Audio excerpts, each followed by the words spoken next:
El texto de Mateo 14 dice, verso 26, y los discípulos, viéndole andar sobre el mar, se turbaron diciendo, un fantasma, y dieron voces de miedo. Pero enseguida Jesús les habló diciendo, tened ánimo, yo soy, no temáis. Hermanos, cuando estos discípulos vieron en esa noche que llevaban ya cerca de 9 horas en medio de una tormenta, repito, 9 horas mar adentro, intentando remar por el fuerte viento. El trayecto que ellos iban a recorrer era corto, sin embargo la tormenta hizo que se alejaran, los llevó al centro del mar y allí ellos, en una noche totalmente oscura, en medio de una tormenta, en medio de su desgaste y su cansancio, ellos ven que algo va hacia ellos y entonces cuando ven esto, nunca pensaron que estaban recibiendo ayuda. Cuando usted tiene un problema y luego de ese problema, el problema este se incrementa o se acrecenta, o luego en medio de ese problema usted enfrenta otra situación que lejos de facilitarla, la complica, y luego viene a esa, se suma alguna otra problemática, y usted ve venir algo más, usted no espera que sea algo bueno. El hombre es, por naturaleza, es un hombre sin un pensamiento de fe, ¿me explico? Nunca esperamos buenas cosas. Y muchos de nosotros hemos sido afectados o lastimados. Y lo que esperamos de la gente o de las circunstancias o de las, como dice la gente, de la vida, son cosas no buenas. Cuando uno está en desesperación, cuando uno está lleno de temor y cansancio, como estos discípulos, nunca pensaron que lo que venía hacia ellos podría ser la ayuda justa que ellos necesitaban.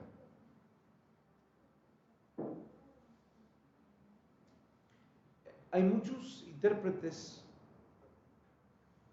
puedo llamarles liberales, que insisten que los discípulos solo creyeron, imaginaron ver a Jesús caminar sobre el mar. ¿Por qué? Porque estaban cansados. Ese es el razonamiento. Y mucha gente dice, bueno, pues es que cuando uno está cansado ve cosas que no son. Pero hermanos, déjenme comentarle que esto podría ser posible quizá de uno. ¿Pero cuántos eran? Eran los 12.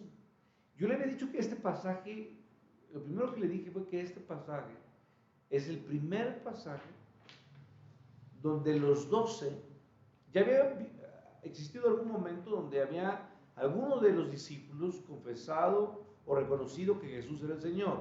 Pero en este, al final del capítulo, vemos que los 12 terminan reconociendo y diciendo verdaderamente, este es el Hijo de Dios. Aquí están los 12, y los 12, escuche bien, afirmaron ver a Jesús andar sobre el mar. No fue la experiencia de uno, no fueron ni siquiera dos, todos le vieron andar sobre el mar. Entonces, y aparte, suponiendo que este hecho hubiese sido, o este razonamiento absurdo, que lo digo, de que Jesús no anduvo sobre el mar, sino que ellos imaginaron, no podría explicar lo que el texto dice, porque no solamente dice que lo vieron andar, sino que se subió ¿a dónde? A la barca. Si la barca estaba en medio del mar, ¿cómo pudo subirse? No es un salto de, creo que el salto de longitud más alto, más largo, son como cerca de 11 metros y fracción. Entonces no podría haber explicado el hecho que se subió con ellos, porque nuestro texto dice que se subió con ellos y la tormenta se ¿qué? Se calmó. Los evangelios afirman que la barca estaba lejos de la orilla. Por lo tanto, descarta que quizá lo vieron andar sobre el mar porque estaba caminando en la orilla del mar. Pero no. Algunos pueden sugerir eso, pero no puede explicarse lo que estoy diciendo. Al pensar que Jesús, más bien que los discípulos vieron a Jesús caminar en la playa y que esto parecía que él pudiera caminar sobre el mar, pues no da ninguna explicación. Entonces aquí hay dos puntos. O ellos son unos mentirosos, mintieron respecto al hecho de que vieron andar sobre el mar, o esto ocurrió tal y como está narrado en los 4 evangelios.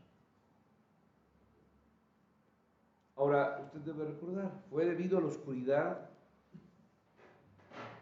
Quiero volver al contexto.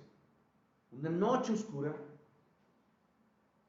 una neblina ocasionada por el viento y el azote de las olas, y la fatiga y cansancio de estar remando por horas, lo que hizo que ellos se atemorizaran. Y hermanos, no es sentir temor, no. El temor no es algo que se queda solamente y enchina la piel, el temor se apoderó de ellos. Porque el temor hace eso, nos toma totalmente y nos domina totalmente. El temor se apoderó de ellos por la tormenta que estaban enfrentando, que simplemente cuando vieron de lejos a Jesús no le reconocieron. Cuando se aparece, Marcos nos dice, vamos rápido al 6:50 de Marcos, pasaje paralelo.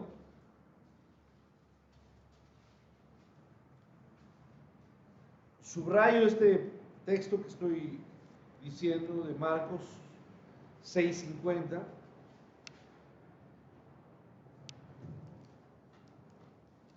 Y el pasaje nos dice,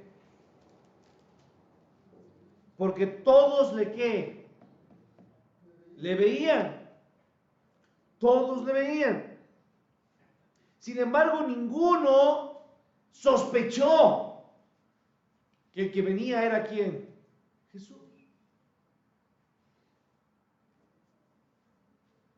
Y el miedo se convirtió al instante en pánico,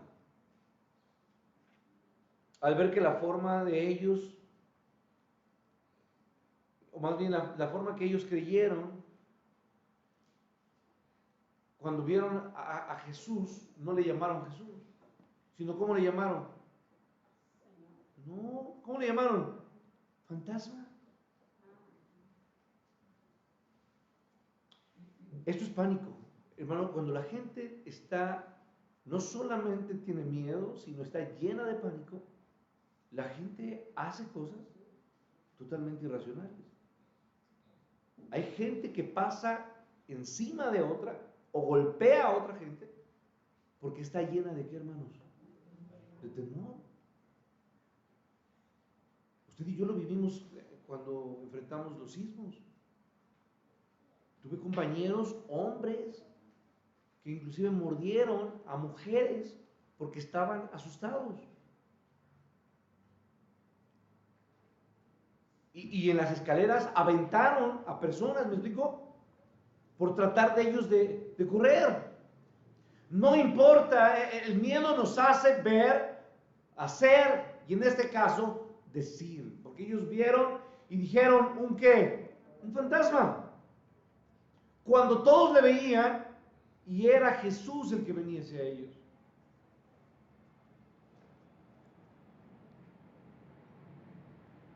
Ellos vieron y dijeron, esto es un fantasma.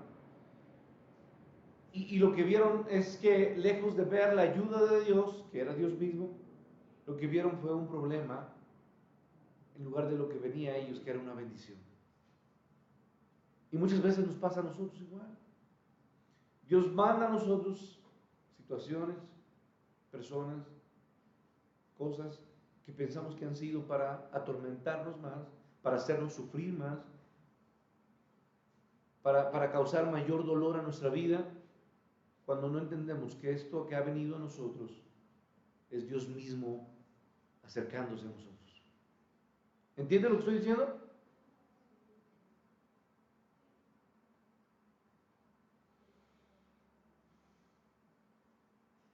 En la oscuridad, que es más oscura, perdón que lo diga así, pero es así, cuando va a amanecer es cuando el punto más oscuro, la desesperanza se volvió en horror y en desesperación total para ellos. Y en medio de esa situación que estaban experimentando todos, lo menos que podían hacer era dar voces de ¿qué, hermanos? De miedo. Es lo que dice el texto, regresando a Mateo 14. Daban voces de miedo. ¿Esto qué es? Dos voces de miedo, hermanos. Gritos, ¿me explico? Gritos de desesperación, gritos de terror. Ellos creían que iban no solamente a morir, sino que estaban viviendo algo totalmente, una experiencia de temor completa. Y aunque Jesús estaba probando la fe de sus discípulos, comprendió su flaqueza. Y al comprender, al ver y al entender nuestro dolor y nuestra necesidad, nuestro Dios es un Dios por naturaleza compasivo. Él vio este temor de ellos y entonces, hermanos, ¿qué fue lo que dijo Jesús? Él dijo, tened ánimo, yo soy, no temáis. El temor se les quitó, más bien les quitó el temor diciéndoles, tened ánimo, yo soy, no temáis. A pesar del fuerte viento, a pesar de las olas que azotaban contra la barca y de sus mentes llenas de pánico, al instante ellos reconocieron la voz del Maestro. Ahora, hermanos, no era el momento de pedir una explicación de por qué Jesús no estaba allí o de qué es lo que planeaba hacer o del por qué no había estado antes. Porque Jesús midió el tiempo y a veces Jesús nos deja ir adentro en medio de una tormenta y Él sabe el momento y el tiempo y el cansancio que tenemos que enfrentar en medio de una tormenta. Pueden ser años, pueden ser meses. Pero llegó el momento donde Dios tiene que dar ánimo, dar calma en medio de la tormenta. Pero dar calma, hermanos, a la tormenta, no la que estaba fuera de la barca, sino la tormenta que ellos internamente estaban sintiendo. Dios calmó primero la tormenta en sus corazones con su voz. Y es por eso que hoy se vuelve tan importante seguir levantando la voz de ¿quién, hermanos? La voz de Dios. Porque es la voz de Dios la que calma la tormenta de un corazón lleno de temor, de dudas, de incredulidad, de dolor, de desesperación. Es la palabra de Dios la que nos llama y nos dice, tened ánimo. Es la palabra de Dios la que nos repite constantemente, porque yo les he dicho, hermanos, ¿cuál es el mandamiento que se repite más veces en toda la Biblia? No temas. Porque Dios conoce nuestro dolor y todos somos demasiado, ¿qué, hermanos? Miedosos. Y es cierto que decimos, y nos paramos aquí y decimos, sé que Dios me cuida, sé que voy a estar bien, o los que están enfermos, sé que esto, hermanos, pero la realidad es que muchos de nosotros estábamos llenos de miedo. Y un padre con sus hijos pequeños, ¿tiene miedo o no? Tiene miedo. Hermanos, todos tenemos miedo. Pero Dios, antes de calmar la tormenta y las olas y el mar embravecido, calmó los corazones totalmente temerosos y débiles. Este es el Dios que calma la tormenta primero interna, porque es la que tiene necesidad. Jesús entonces no caminó sobre el agua para enseñar a los discípulos cómo hacerlo. No, esta no era una lección uno de cómo caminar sobre el mar. No, hermanos. Es absurdo. Pedro lo intentó y ¿qué pasó, hermanos? Falló. Y no hay registro en ningún otro lado donde alguno de los demás discípulos hubiera intentado hacer algo similar. El propósito del Señor, como casi todo lo que hace, es mostrar lo que Él es. Y Juan nos dice, Dios es, ¿qué, hermanos? Amor. ¿Sí, saben? Lo que Dios más hace por nosotros es, ¿qué, hermanos? Amarnos. Y el amor, hermanos, trae consigo acciones prácticas de Dios. Y una acción más práctica, hermanos, es cuidarnos. Y Dios nos cuida. ¿Amén? Amén. Él lo hace. Entonces, esta es una lección no de cómo caminar sobre el mar. Es una lección del amor de Dios. Este pasaje nos enseña cuánto Dios ama a quienes le obedecen. Porque usted debe recordar que sus discípulos no querían separarse de quién, de Jesús, pero Jesús les dijo, vayan.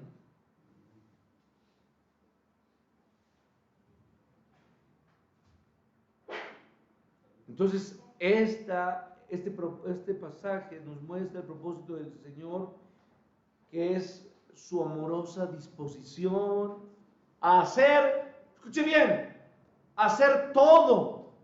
Y cuando digo todo, estoy diciendo que, hermanos, todo lo necesario para rescatar a quién, hermanos, a usted y rescatarme a mí. Dios siempre es un Dios dispuesto a hacer todo por rescatarme.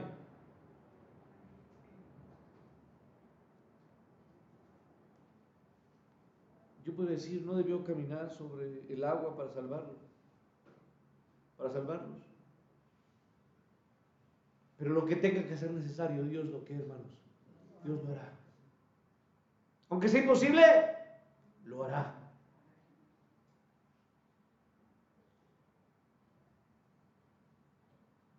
Esto es un recordatorio, hermanos, del inolvidable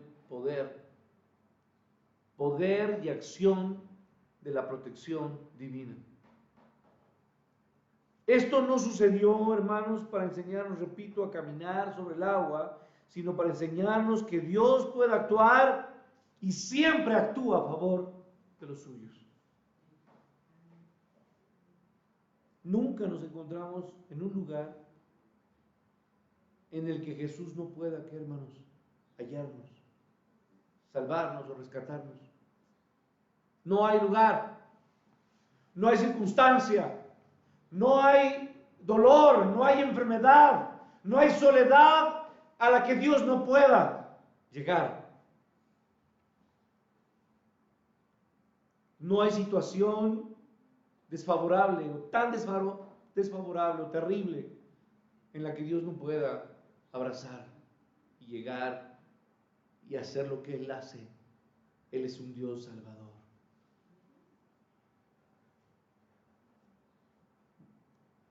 Nunca nos vamos a encontrar en un lugar donde Él no pueda hallarnos y no habrá nunca una tormenta tan grande en la que Él no pueda apiadarse de nosotros. ¿Por qué? Porque nuestro Señor protege a todos los que le pertenecen. Y nuestro Señor nunca falla y nunca abandona. ¿Escuché? Nunca falla y nunca abandona. Quiero terminar con pasajes que usted conoce. 1:5 de Josué. ¿Lo sabe de memoria? 1:5. Nadie te podrá hacer frente en todos los días de tu vida. Nadie te podrá hacer frente en todos los días de tu vida. Como estuve con Moisés, estaré contigo. Yo no te dejaré ni te desampararé. Y Hebreos 13, por favor, póngase de pie, Hebreos 13, verso 5. Sean vuestras costumbres sin avaricia, contentos con lo que tenéis ahora, porque Él dijo: no te desampararé ni te dejaré. La lección para esos discípulos de aquella barca es una lección también para quienes, hermanos, para nosotros. Y lo vuelvo a repetir: no hay razón, no hay motivo para que el pueblo de Dios tenga miedo. No hay motivo para estar, ¿qué, hermanos? Ansiosos, afligiéndonos. Por nada estés afanosos. Por nada estemos desesperados. No hay motivo, no hay razón para estar ansiosos, desesperados, o que nos sintamos amenazados por alguien, por alguna persona, por alguna enfermedad, por alguna situación. Aunque parezca un problema sin solución. Continuamente, hermanos, su vida y el día de mañana traerá problemas, o no los traerá, los traerá. Y continuamente usted va a experimentar dolor, lo va a hacer o no, así es. Y con frecuencia usted va a tener temor, porque la vida es aterradora. Yo sé que algunos sufren más que otros, hermanos, es así también. Pero todos sufrimos de alguna manera. Y a pesar de eso, lo que quiero decir es que la tormenta nunca es tan grave. Y la noche nunca es tan oscura. Y la barca nunca es tan vulnerable a la que Dios no pueda llegar, en la que Dios no pueda alumbrar, o en la que Dios no pueda alcanzar. Aún aunque el peligro sea fuerte, nuestro Padre está en medio de nosotros. Señor, gracias te damos, Padre, por tu palabra, por tu forma de hablarnos, por tu cuidado con tu pueblo. Hoy, Padre, nos recuerdas esta manera tan especial de estar en medio de nosotros y de nuestra necesidad. Gracias por tu palabra que nos da ánimo. Gracias, Padre, por recordarnos que hoy hay muchos, empezando por mí, Padre, que necesitamos escuchar tu voz para calmar la tormenta o la ansiedad en nuestro corazón. Pero también, Padre, es el momento, Padre, para que tu iglesia levante tu palabra y lleve tu palabra a muchas familias y personas que necesitan escuchar tu voz. Te alabamos y te bendecimos y te agradecemos tu voz y tu manera de acercarse a nosotros y decirnos: no temáis, yo soy, tened ánimo. Gracias, Padre.